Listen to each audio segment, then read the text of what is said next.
Ұлы отан соғысы қалай басталды? Майданға қанша адам кетті? Қазақстандықтар қай шайқастарға қатысты? Ұлы отан соғысына қатысқан қазақтың батыр ұл қыздары жайлы не білесің? Қанша қазақстандық партизан қозғалысына қатысты? Рейхстагқа жеңіс туын тіккен кім? Қазақстандықтар қандай медальдармен марапатталды? Осы сұрақтарға жауап іздейік. Ұлы отан соғысы қалай басталды?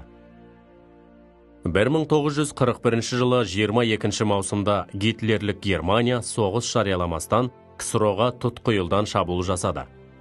Олар өздері алдын ала құрған Барбаросса жоспары бойынша КСРО-ны 6-8 аптаға жуық қысқа мерзім ішінде жаулап алуды көздеді. Майданға қанша адам кетті? Қазақстаннан майданға 1.200.000-нан астам адам аттанды. Шешуші шайқастар кезіндегі қазақстандықтардың ерлігі және олардың соғысқа қосқан үлесі зор болды. Қазақстандықтар қай шайқастарға қатысты? Мыңдаған қазақстандық Ленинград түбінде ерлікпен шайқасты. Соның ішінде Балтық флотының Киров крейсерінде 156 қазақстандық жауынгерлік борышын орындады. Қазақстандықтардың жауынгерлік даңқы Мәскеу түбіндегі шайқаста шықты. Республикада генерал-майор Панфилов басқарған 316-шы атқыштар дивизиясына Мәскеуге апаратын негізгі өзекті жолдың бірі Волоколамскі тас жолын қорғау тапсырылды.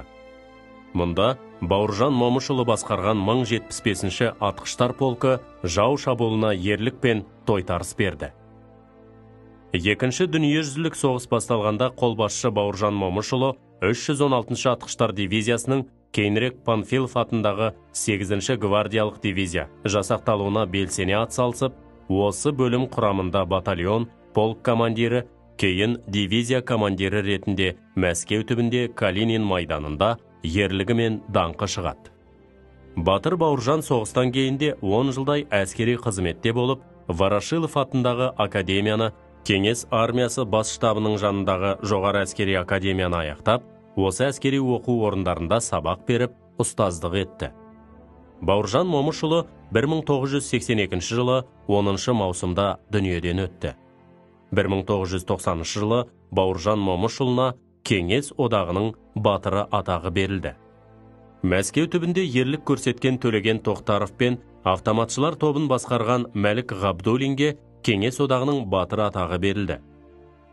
Кеңес одағының батыры атағы 2 мәрте берілген қазақ батыры Талғат Бегелдинов соғыс жылдары 300-ден астам жауынгерлік тапсырмамен барлауға шығып, дұшпан бекіністеріне, аэродромдарына, 6 теміржол тораптары мен өткелдеріне шабуыл жасады.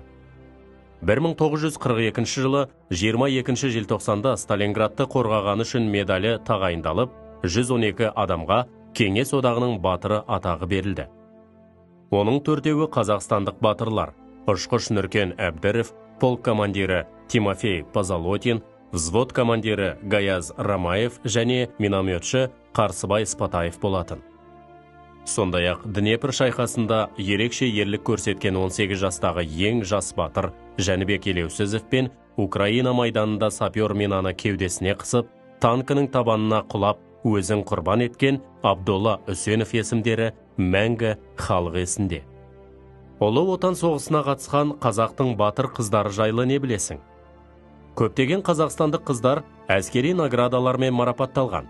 Ал шығыстың қос шынары атанған пулеметші Мәншүк Мәметова мен Мерген Әлия Молдағұлова Кеңес одағының батыры атағына ие болды. Атақты ұшқыш Хиуаз Доспановаға тәуелсіздік жылдары елбасы жарлығымен Қазақстанның халық қаһарманы атағы берілді. Қанша қазақстандық партизан қозғалысына қатысты? Соғыс жылдары партизан қозғалысына қатысқан қазақстандықтардың саны 3,5 мыңға жетті. 1942 жылы Қасым Қайсенов Чапаев атындағы партизан отрядтарының командирі болып, Украина аймағында жаумен шайқаста үлкен ерлік көрсетті.